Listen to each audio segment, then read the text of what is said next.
Salut à tous, bienvenue pour ce 105e numéro des infos dont on parle peu. Ravi de vous retrouver aujourd'hui pour ce nouveau numéro. Avant de commencer, j'aimerais faire un petit point sur la cagnotte KissKissBankBank de l'agence Infolibre. Comme vous le voyez ici, il ne reste plus que 37 jours pour atteindre l'objectif et nous en sommes seulement à 12%. Alors j'avoue que nous sommes assez étonnés du côté de l'agence Infolibre, assez étonnés et assez déçus parce que je sais que vous êtes plus de 20 000 à regarder cette vidéo, vous êtes plus de 8 000 à venir chaque jour sur notre site. Et je sais que nos vidéos sont vues à peu près entre 500 et 600 000 fois par mois et on a vraiment si peu de soutien, c'est quand même assez désolant. Alors vous qui êtes toujours en train de vous plaindre que les médias sont subventionnés par l'État, qu'ils appartiennent à l'oligarchie, on vous propose aujourd'hui un projet de médias 100% indépendant qui ne dépend que de vous et on a si peu de soutien, c'est vraiment décevant, on est très déçus du côté de l'agence Infolibre. Alors inutile de vous dire que si nous atteignons pas l'objectif, déjà tous ceux qui ont donné cet argent retrouveront leur argent puisque KissKissBankBank c'est du tout ou rien, soit on y atteint et soit on n'atteint pas, soit on n'atteint pas et on n'obtient absolument rien. Donc l'agence Infolibre n'aura rien. Donc il y aura forcément de graves répercussions sur la suite de l'aventure agence Infolibre. Voilà, on va attaquer le sommaire de ce numéro. Alors dans la partie internationale, on va parler du dossier syrien, la situation en Syrie qui a évolué avec l'entrée en jeu de la Russie. Dans la partie France, on parlera de l'entrée en vigueur de la loi sur le renseignement. On parlera de l'État qui paye la location d'un immeuble vide, 100 000 € par mois et bien d'autres sujets. Dans la partie santé-environnement, on parlera de la pollution avec le gaz de schiste américain dont on retrouve des traces dans l'atmosphère européen. Il faut également savoir que l'État français vient d'accorder un nouveau permis de recherche sur le gaz et pétrole de schiste à quelques jours du lancement de la COP 21. Et nous parlerons également de la pollution produite par les moteurs d'avion. Voilà, attachez vos ceintures et on y va. On démarre avec la partie internationale et on commence avec la Syrie dont le président Bachar el-Assad a officiellement demandé l'aide de la Syrie le 30 septembre dernier. Le président syrien s'est adressé au gouvernement de notre pays pour lui demander de lui fournir une aide militaire selon un officiel russe, refusant de préciser quel type d'équipement serait utilisé, mais rappelant que le dispositif militaire ne concernait que les frappes aériennes, excluant ainsi tout moins pour l'heure, l'engagement de troupes au sol. Je cite, « Nous parlons bien de la Syrie, mais il ne s'agit pas de réaliser un quelconque objectif géopolitique ou d'assouvir une quelconque ambition, comme nous en accusent régulièrement nos partenaires occidentaux. Il s'agit des intérêts nationaux de la Russie. » Voilà ce qu'a souligné M. Ivanov. « Moscou agira conformément aux normes du droit international, a-t-il rajouté. Alors le feu vert du Sénat pour les frappes russes en soutien à l'armée de Bachar el-Assad pour lutter contre le groupe de l'État islamique est intervenu à quelques heures d'une réunion du Conseil de sécurité sur la lutte contre la menace terroriste. De son côté, Israël a annoncé ne pas vouloir renoncer à sa liberté opérationnelle. Voilà ce qu'a indiqué le ministre de la Défense, Moshe Yaalon. Je cite, « Nous avons clairement dit aux Russes que nous n'avons pas l'intention d'abandonner notre capacité à défendre nos intérêts. Ne testez pas notre armée. » Voilà ce qu'a dit M. Yaalon. Le président russe, Vladimir Poutine, s'est dit préoccupé par les frappes de l'armée israélienne sur le territoire syrien après les récents échanges de tirs de part et d'autre de la frontière entre les deux pays. Alors les Russes ont commencé à frapper sur la Syrie, Israël frappe sur la Syrie et la France, elle aussi, la semaine dernière, a commencé à frapper sur la Syrie et ses premières frappes ont tué 30 djihadistes selon une ONG, dont 12 enfants soldats. Le raid français contre un camp d'entraînement de l'État islamique dans l'est de la Syrie a tué 30 combattants de l'État islamique, dont 12 lionceaux du califat. Voilà ce qu'a affirmé l'AFP. Rami Abdel Ramam, directeur de l'Observatoire syrien des droits de l'homme. Lionceaux du califat est le nom donné par l'État islamique aux enfants soldats. Alors les frappes de la Russie sont très mal perçues du côté turc. Les Turcs qui ont demandé aux Russes d'arrêter de frapper les rebelles syriens, mais de se concentrer sur l'État islamique. Dans un communiqué commun, les États-Unis, la Grande-Bretagne, la France, l'Allemagne, la Turquie et les alliés du Golfe estiment que l'intervention russe constitue, je cite, une nouvelle escalade dans le conflit de nature à alimenter l'extrémisme. Dans les journaux français également, on dénonce les frappes russes sur les rebelles syriens et non sur l'État islamique. Depuis le 30 septembre 2015 et les premières frappes russes, on peut établir que celles-ci répondent à deux règles. Soutenir les forces syriennes dans les zones où elles sont malmenées, voire réellement en danger, et affaiblir l'opposition armée pour aider les groupes gouvernementaux à regagner du terrain dans d'autres régions. Pourtant, dans plusieurs médias, même occidentaux, on rappelait que la rébellion syrienne n'existait plus aujourd'hui, que l'État islamique avait pris le dessus sur cette rébellion syrienne. Donc on est assez étonné de voir d'un seul coup les médias occidentaux et la communauté internationale, comme on l'appelle, finalement demander à la Russie d'arrêter de tirer sur ces fameux rebelles, Alors d'ailleurs, les rebelles qui ont été, certains rebelles qui ont été entraînés par la CIA, on soupçonne certains d'entre eux, voire un commandant en tout cas, d'être passé à l'ennemi, à l'État islamique. Le commandant de la division 30, l'un des groupes rebelles syriens formés par les Américains, aurait fait défection au programme Formation et Équipement, selon un message posté par lui-même sur les réseaux sociaux en raison de rumeurs et de démentis, disant qu'il était effectivement passé dans le camp de Jabhat al-Nusra, la franchise officielle de Al-Qaïda dans son pays ravagé par la guerre. La division 30 a officiellement reconnu avoir perdu le contact avec le commandant Anas Abaïd, alias Abu Zayyad, dans la banlieue d'Alep, où lui et 71 autres rebelles issus de la nouvelle force syrienne, connue pour être l'armée mandatée du Pentagone, avaient été envoyés le 19 septembre après avoir terminé leur formation en Turquie. La division 30 a également évoqué la probabilité que Abu Zayyad se soit retourné vers les djihadistes et a souligné que si cette information était confirmée, il serait jugé pour trahison. Cependant, le commandant central des États-Unis a déclaré au Daily Beast que Abu Zayyad n'était pas l'un des diplômés issus du programme. Il est vrai que tous les membres de la division 30 ne rejoignent pas la NSF, donc la NSF c'est la nouvelle force syrienne, mais si Abu Zayyad avait effectivement abandonné la faction rebelle, cela embarrasserait et contrecarrerait sans doute les plans américains pour trouver un pôle de recrutement crédible et modéré de contre-insurrection anti-État islamique. Dans un communiqué envoyé par courriel et publié, le commandement central a déclaré qu'il n'avait aucune indication que tous les combattants de la NSF aient fait défection pour rejoindre Al-Nusra et que toutes les armes et équipements de la coalition étaient sous le contrôle positif des combattants de la NSF. Mais les responsables américains ont également déclaré que Washington ne pouvait ni exercer ni suivre le commandement et le contrôle de ces intermédiaires une fois qu'ils entraient sur le territoire syrien.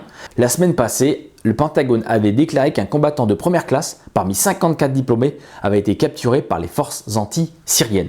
Alors on continue et en cette fin de semaine, la Turquie a de nouveau demandé à la Russie de stopper ses frappes sur les rebelles syriens. Le ton est vraiment monté d'un cran. La Turquie et l'OTAN ont haussé le ton contre la Russie, mettant en garde contre la violation de l'espace aérien turc par les avions russes opérant en Syrie et l'assommant de cesser ces raids visant, selon eux, les civils. Dans ce contexte explosif, les djihadistes du groupe de l'État islamique, qui contrôlent la moitié du territoire syrien, ont poursuivi leur campagne de destruction du site antique de Palmyre en réduisant en poussière son célèbre arc de triomphe. La Turquie a annoncé que des F-16 turcs avaient intercepté la semaine dernière un chasseur russe, le forçant à faire demi-tour, et que 2 chasseurs turcs avaient été harcelés dimanche dernier pendant une mission de patrouille par un MiG-29 non identifié. Alors on apprend que la Russie n'a pas l'intention de s'arrêter là et au contraire va intensifier ses frappes pour permettre à l'armée de Bachar el-Assad d'attaquer au sol. Les frappes de l'aviation russe en Syrie vont s'intensifier pour permettre de préparer une offensive terrestre de l'armée de Bachar el-Assad contre le groupe État islamique. Voilà ce qu'a annoncé en milieu de semaine Moscou après une semaine de bombardement où elle a visé 112 cibles djihadistes. Nous savons à quel point les opérations de ce genre antiterroristes sont compliquées et bien sûr il est encore trop tôt pour tirer des conclusions, mais ce qui a été fait jusqu'à là mérite une très bonne appréciation. Voilà ce qu'a déclaré Vladimir Poutine lors d'une rencontre avec le ministre russe de la Défense Sergueï Shoïgu. Alors après la Syrie, on apprend que l'Irak envisage de faire appel officiellement à la Russie de manière à venir chasser l'État islamique de son sol. Le Premier ministre irakien Haider al-Abadi se dit prêt à étudier toute proposition de la Russie pour bombarder l'organisation de l'État islamique sur son territoire. Interrogé sur d'éventuels pourparlers entre Moscou et Bagdad à ce sujet, Haider al-Abadi a dit qu'il était trop tôt pour parler de négociations, mais il laisse la porte ouverte. Je cite, « Si l'offre nous est faite, nous l'étudierons ». Le 1er octobre dernier, les Russes se sont dit prêts à examiner une telle option. Je cite, « Si nous recevons une demande en ce sens du gouvernement irakien, ou s'il y a une résolution du Conseil de sécurité de l'ONU, nous en considérons la pertinence politique et militaire ». Voilà ce qu'a indiqué un responsable du ministre des Affaires étrangères. Je cite, « Il est de notre intérêt de partager des informations avec Moscou et Téhéran », a poursuivi le successeur de Nouri al-Maliki au poste du chef de gouvernement irakien. Et d'ajouter, « Mais nous n'avons pour l'instant pas l'intention de mener ou participer à une quelconque opération en Syrie. Notre objectif est d'expulser Daesh de l'Irak. » Voilà, alors il s'agit véritablement d'un camouflet pour les Occidentaux. Rappelez-vous que les 2 guerres d'Irak provoquées par les Américains avaient l'intention d'importer la démocratie. On en est très très loin aujourd'hui et l'Irak a l'intention d'appeler Moscou à la rescousse. La France de son côté a demandé une enquête internationale pour crimes de guerre de la part de Bachar el-Assad. L'enquête se base notamment sur les témoignages d'un certain César, un photographe qui a travaillé pour la police militaire syrienne. Suite à un signalement du Quai d'Orsay, le parquet de Paris a ouvert le 15 septembre une enquête préliminaire pour crimes de guerre commis en Syrie entre 2011 et 2013. Je cite: face à ces crimes qui heurtent la conscience humaine, à cette bureaucratie de l'horreur, face à cette négation des valeurs d'humanité, il est de notre responsabilité d'agir contre l'impunité de ces assassins. Voilà ce qu'a affirmé le ministre français des Affaires étrangères, Laurent Fabius. Toute cette situation sera analysée, vraiment décortiquée de fond en comble dans la prochaine lettre d'analyse et d'information, celle de novembre, la numéro 7. Vous pouvez d'ores et déjà aller la précommander sur la boutique de l'agence Infolibre. On parle encore de Daesh et on va parler de la Moldavie où a été intercepté des contrebandiers qui voulaient fournir du matériel nucléaire à l'État islamique. La nouvelle a été donnée le 7 octobre dernier par plusieurs médias reprenant une information de l'agence américaine AP. 4 tentatives auraient été déjouées par les autorités, le FBI et les autorités locales.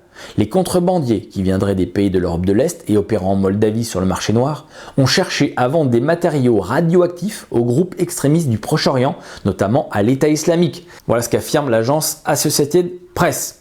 On parle de l'Afghanistan maintenant, où une bombe américaine est tombée sur un hôpital où 22 personnes sont mortes, dont 12 médecins de l'organisation Médecins sans frontières et 10 patients de l'hôpital. Les forces américaines ont mené une attaque aérienne sur Kudsun à 2h15. Voilà ce qu'a confirmé le colonel Brian Tribus, porte-parole de l'OTAN.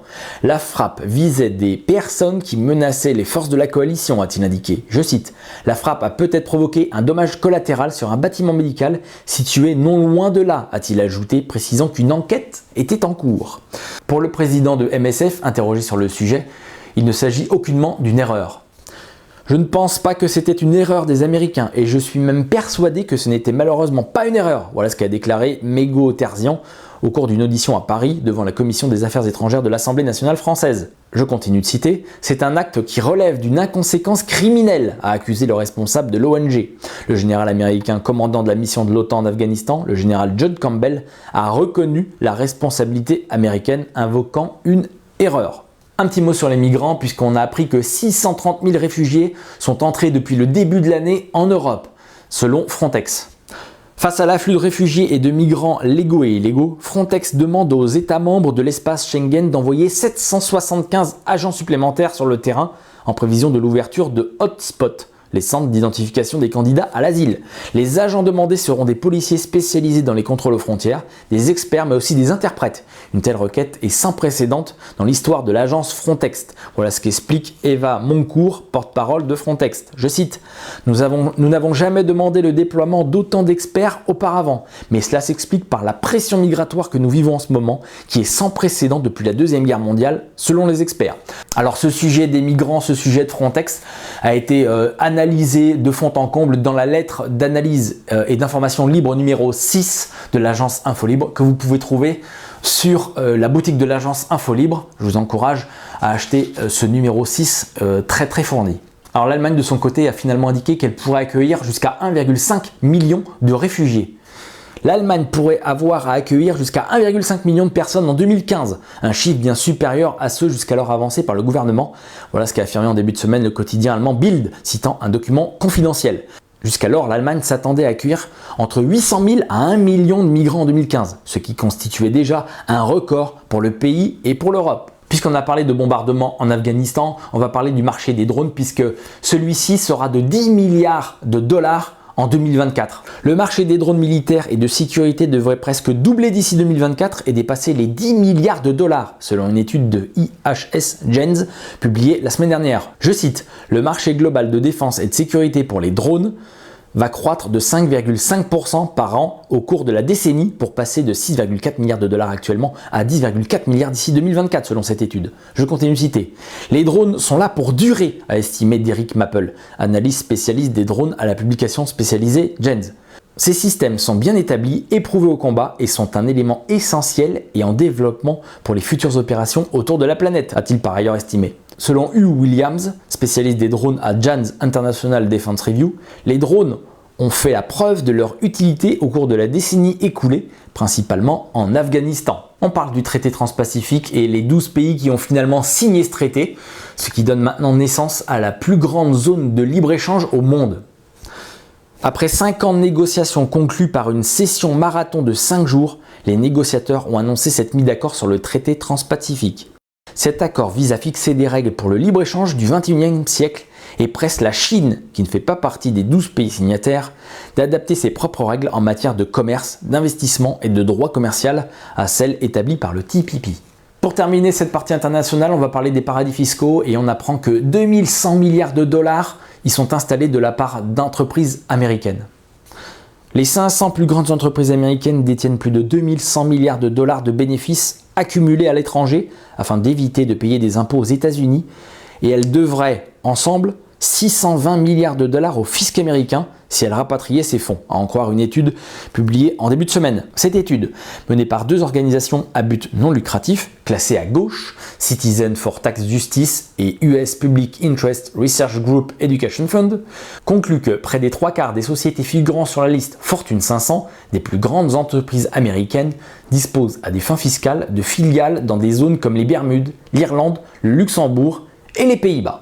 On attaque la partie France maintenant et on va commencer avec la loi sur le renseignement qui est entrée en vigueur le 3 octobre dernier. C'est à partir du 3 octobre 2015 que les services de renseignement français pourront se lâcher et demander en toute légalité au Premier ministre l'autorisation de mettre en œuvre des dispositifs de géolocalisation, des ISMI catchers. C'est des boîtes qui permettent de récupérer des données des téléphones portables, des micros, des caméras, des spyware, des collectes de données sur les réseaux électroniques et autres boîtes noires riches en algorithmes et détection de terroristes potentiels. Le gouvernement a en effet publié vendredi dernier au journal officiel le décret du 1er octobre relatif à la composition de la Commission nationale des droits et techniques de renseignement qui confirme la nomination de Francis Delon en tant que président de la CNCTR, choisi par François Hollande. Or, l'article 26 de la loi sur le renseignement prévoyait que l'essentiel des dispositions de la loi entre en vigueur au lendemain de la publication au journal officiel du décret nommant le président de la Commission nationale du contrôle des techniques de renseignement. Donc, voilà qui est fait, bienvenue dans le monde de Big Brother. On continue de parler de l'État français puisque à Rouen, un immeuble vide mais payé par l'État 100 000 € par mois. L'histoire commence en 2009. L'État annonce un regroupement de ses services par souci d'économie. 6 ans plus tard, la plus vertueuse des idées se transforme en puits sans fond où sont engloutis chaque mois un peu plus de 100 000 € de loyer pour la location de l'immeuble Concorde à Saint-Sévier, près de Rouen, vide depuis 6 ans, et le déménagement de la direction régionale de France Télécom. Construit en 1979, cet immeuble est à sa livraison, par ses dimensions, la plus importante opération de bureau en promotion lancée à Rouen. 9 étages, 12 000 m² de bureaux, 120 places de stationnement en sous-sol, assez d'espace donc pour accueillir 30 ans après les services de la Directe, de la DRJSCS, de la DDP ainsi que l'ARS, l'Agence régionale de la santé. La préfecture signe alors une promesse de bail avec le propriétaire, la SCI 95 Bretagne, et imagine une installation de ces services dès l'année 2011. L'immeuble est ancien et les mises aux normes s'imposent. Les normes phoniques, thermiques, etc. Pour l'État, c'est toujours compliqué d'engager des travaux en raison de l'obligation de marché public. Les appels d'offres rallongent aussi les délais, explique un agent immobilier. Voilà comment un immeuble se retrouve vide et payé par l'État 100 000 € par mois. On parle de la vente d'armes en France. Alors, je vous ai déjà parlé des drones qui vont rapporter un sacré pactole, et la France qui va vendre des blindés en Australie. Le gouvernement australien va acheter des centaines de véhicules blindés légers au groupe français Thales, géant de l'électronique et de la défense. Un contrat de 1,3 milliard de dollars australiens, soit 817 millions d'euros. Voilà ce qu'a annoncé le Premier ministre australien Malcolm Turnbull. Le gouvernement va acheter 1100 véhicules blindés OK et plus de 1000 remorques pour renforcer ses forces armées. Voilà ce qu'ont annoncé le Premier ministre et le ministre de la Défense, Marise Payne, dans un communiqué. Alors c'est vrai que la France est championne du monde de vente d'armes, puisqu'en 2014, les ventes ont rapporté, je vous le rappelle, plus de 8 milliards d'euros dans les caisses. On continue, on va parler de l'impôt sur le revenu, puisqu'un député PS, Razi Hamadi, a proposé que tous les Français payent maintenant l'impôt sur le revenu. Il faut dire qu'aujourd'hui, seul un Français sur 2 paye cet impôt. Le député PS Razi Hamadi a déposé le 3 octobre dernier un amendement devant la Commission des finances visant à établir un impôt sur le revenu minimum obligatoire. Le député de Seine-Saint-Denis a indiqué avoir déposé 2 versions de son amendement. La première crée une tranche supplémentaire qui devient la première tranche et entraînerait un paiement forfaitaire minimum. La deuxième version consiste à rajouter une ligne à la feuille d'impôt, comme pour la redevance télé, intitulée « Cotisation civique minimum obligatoire », dont le montant est à fixer par décret, quelques dizaines d'euros, on est entre 30 et 60 euros, a-t-il précisé. On parle des médias maintenant et on apprend que Xavier Niel, Mathieu Pigasse et Pierre-Antoine Caption envisagent de créer un fonds d'investissement pour racheter des médias. Pour l'instant, c'est une information qui n'est pas confirmée. Selon le quotidien, ce fonds Media One devrait être coté en bourse avant la fin de l'année et rassembler entre 300 et 500 millions d'euros grâce à l'apport d'investisseurs professionnels, donc Monsieur Niel, Pigasse et Capton eux-mêmes. Donc on va attendre que l'information soit vérifiée et on en fera également une analyse, je pense, très prochainement dans une prochaine lettre, puisqu'on voit que entre Monsieur Drahi, on s'arrache les médias. Aujourd'hui, il y a véritablement une course aux médias, on allait dire. On continue et selon une étude, il ne reste plus que 10 euros par mois pour 11 millions de Français pour leurs loisirs. D'après les résultats d'une étude menée par Genworth, spécialiste des assurances de personnes, 11,4 millions de Français disposent de moins de 10 euros par mois une fois qu'ils ont payé leurs dépenses courantes, les impôts, les loyers, le gaz, l'électricité, le téléphone et la nourriture. Cela représente environ un quart des ménages français, soit 5,8 millions de personnes. À l'opposé, 4% des ménages annoncent disposer de plus de 1000 euros à la fin du mois une fois gérées leurs dépenses courantes. Pour 18% des ménages, cette somme est comprise entre 100 et 200 euros. Par ailleurs, l'étude révèle d'autres chiffres significatifs. Près de la moitié des sondés ont du mal à tenir jusqu'à la paye du mois suivant. Plus de la moitié épargnent moins de 50 euros par mois. Près de 4 Français sur 10 ne tiendraient pas un mois sur leur réserve en cas de chute de revenus. Et 1 sur 5, même pas une semaine. Et pour terminer cette partie France, on va parler d'un conglomérat japonais qui pourrait rentrer dans le capital d'Areva. Areva, je vous rappelle, c'est une entreprise française spécialisée dans le nucléaire. Voilà, donc des Japonais pour rentrer dans Areva, si c'était pas une info sérieuse, on en rirait presque un petit peu. Lors de son déplacement au Japon du 3 au 5 octobre dernier, le Premier ministre Manuel Valls a abordé le sujet du nucléaire avec ses homologues nippons. Dans une interview à un quotidien national, le chef du gouvernement s'est dit favorable à l'entrée du conglomérat industriel japonais MHI au capital d'Areva NP. Cette branche d'Areva, en charge de la construction et de maintenance des réacteurs nucléaires, est en cours de cession à EDF. L'opération finale est attendue pour l'été 2016. On attaque la partie santé-environnement maintenant, on va parler de la reproduction humaine qui serait menacée par des produits chimiques. Nous sommes en train de noyer le monde dans des produits évalués et non sûrs, et nous en payons le prix fort en termes de santé reproductive. Voilà ce qu'a déclaré Giancarlo Di Renzo, l'auteur principal de l'appel lancé par la Fédération internationale de gynécologues obstétriciens, une organisation basée à Londres et qui regroupe des gynécologues obstétriciens de 125 pays. L'appel, publié dans la revue internationale Journal of Gynecology and Obstetrics, met en cause des produits chimiques comme les pesticides, les polluants de l'air, les plastiques, les solvants, dans des pathologies comme les fausses couches, pertes fœtales, les troubles de la croissance fœtale, le faible poids à la naissance, les malformations congénitales, les atteintes des fonctions cognitives ou de neurodéveloppement, les cancers de l'appareil reproducteur, la baisse de la qualité du sperme et l'hyperactivité chez l'enfant.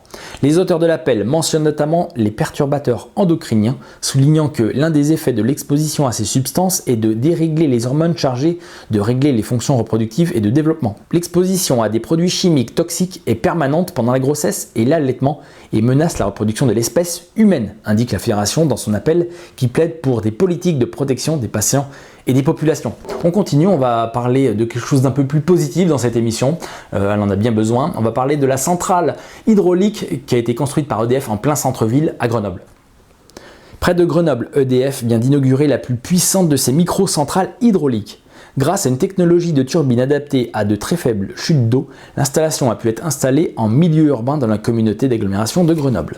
L'installation, qui est entrée en activité en février 2015 pour un investissement de 8,7 millions d'euros, utilise l'eau, une toute petite chute de 4,3 mètres à l'extrémité du canal de fuite du Drac, un canal artificiel pris en amont de la rivière. Pour exploiter cette faible chute, il a fallu faire appel à une technologie nouvelle, made in France, la turbine VLH, Very Low Head, conçue et assemblée par la PME française aveyronnaise MJ2 Technologies. La machine de 5 mètres de diamètre et de 32 tonnes est capable d'adapter sa vitesse au débit variable de très faibles chutes d'eau. Grâce à la compacité de la machine, 4 turbines ont été placées de front sur le lit du canal et permettent de développer une puissance de 2,2 MW, de quoi alimenter 5700 foyers environ. Sa vitesse maximum est de 50 tours par minute. Cette lenteur de rotation permet de limiter le bruit, environ 60 décibels, le niveau d'une conversation donc, condition indispensable en milieu urbain. On parle maintenant de gaz et pétrole de schiste. Ségolène Royal et Emmanuel Macron qui ont accordé des permis de recherche. À quelques semaines du lancement de la COP21, c'est une conférence mondiale sur le climat qui doit se tenir fin novembre à Paris, le ministre de l'écologie et celui de l'économie ont autorisé de nouvelles concessions de recherche d'hydrocarbures liquides ou gazeux en métropole. Le 29 septembre 2015, le journal officiel publiait 3 arrêtés ministériels signés par Ségolène Royal octroyant 3 nouveaux permis exclusifs de recherche d'hydrocarbures liquides ou gazeux. Il s'agit des permis de Champfleury en Seine-et-Marne, d'Esteria en Marne et d'Estesheim dans le Bas-Rhin. Les bénéficiaires de ces permis sont respectivement les entreprises Vermillon, Lundin et Blueback. Le permis de Champfleury avait été demandé par Vermillon en 2009, à une époque où la fracturation hydraulique n'était pas remise en question. Il est accordé aujourd'hui. La géologie a-t-elle changé entre-temps? Quel est l'intérêt d'un permis de recherche de 120 km² pour une entreprise qui détient déjà 13 permis? Pourquoi Vermillon dépose-t-il régulièrement de nouvelles demandes de permis, 26 à ce jour? Comment expliquer la nouvelle autorisation faite à Vermillon par le préfet de Seine-et-Marne de procéder à 30 nouveaux forages sur une concession ne faisant que 90 km²?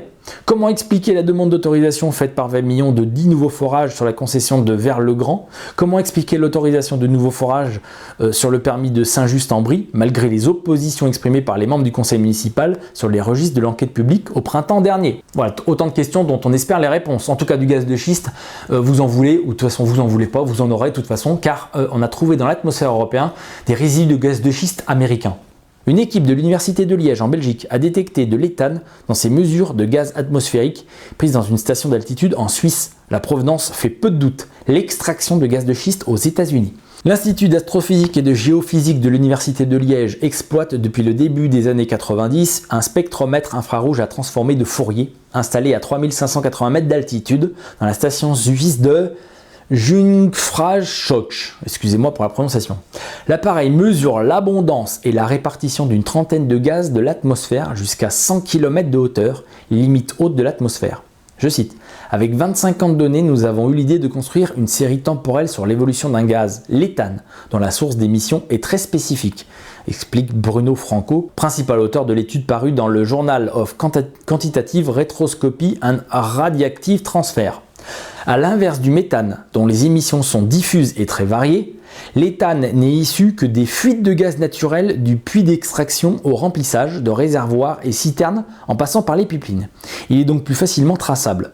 Je cite, « À notre plus grande surprise, nous avons constaté que depuis 2009, ces émissions ont augmenté de 5% par an, alors que dans les 2 décennies précédentes, elles diminuaient annuellement de 1%, s'étonne Bruno Franco. La baisse continue des émissions d'éthane était le fruit d'actions vertueuses de limitation des fuites de gaz naturel tout le long du réseau de distribution. Et voilà qu'en 5 ans, tous ces efforts sont balayés. Donc voilà, donc il ne fait plus pas de doute que ces gaz proviennent de l'extraction de gaz de schiste aux États-Unis. Puisqu'on parle de pollution, continuons avec les avions qui sont champions du monde de rejet de CO2. Le transport aérien représente actuellement 3% des émissions de CO2 avec un effet sur le réchauffement de l'ordre de 6%.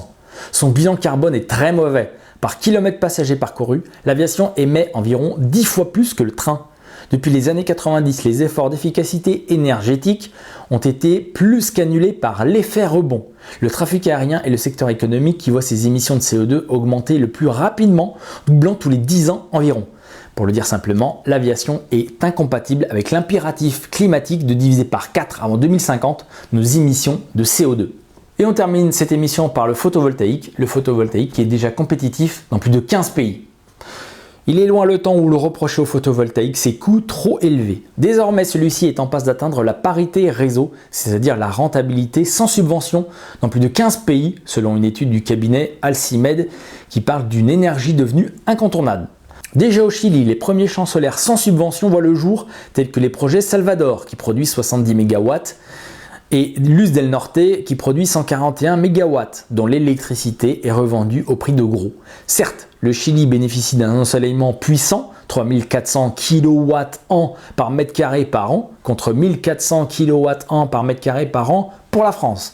Mais la baisse impressionnante du coût des panneaux explique cet engouement. Je cite, « L'industrialisation des procédés de fabrication et la baisse du prix du silicium, la technologie silicium représente 90% des marchés PV, a permis au prix des molécules de chuter drastiquement, écrit Romain Lucas, responsable de mission chez Alcimed. En 1980, le coût était de 24 € par watt. Il s'établit aujourd'hui à 0,56 €, soit une division d'un facteur de 43. Une baisse qui s'est accompagnée d'une très forte consolidation du secteur.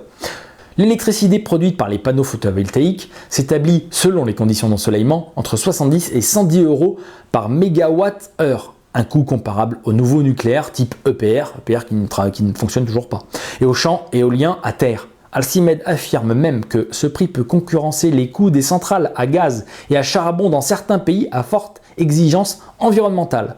En France, certains grands projets supérieurs à 5 MW portés par Solaire Direct atteignent déjà 70 euros par mégawatt-heure.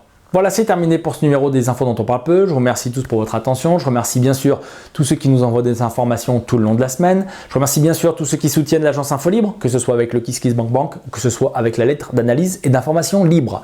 N'oubliez pas que nous sommes à 12% au KissKissBankBank. Il serait bon maintenant de se remuer pour arriver à l'objectif. Je vous donne rendez-vous bien sûr pour une nouvelle vidéo la semaine prochaine. N'oubliez pas d'aller voir tous les liens de cette vidéo sur le site de l'agence InfoLibre. Ne me faites surtout pas confiance. agenceinfolibre.fr. N'oubliez pas la chaîne YouTube, le Dailymotion, le Facebook, le Twitter de l'agence InfoLibre, bien sûr. N'oubliez pas le 6e numéro de la lettre d'analyse et d'information libre qui est en vente sur la boutique de l'agence InfoLibre, boutique.agenceinfolibre.fr. Voilà, rendez-vous la semaine prochaine. D'ici là, restez bien informés. Ciao à tous. Le connard là, de la chaîne. J'espère que c'est pas pour lui que vous faites le travail.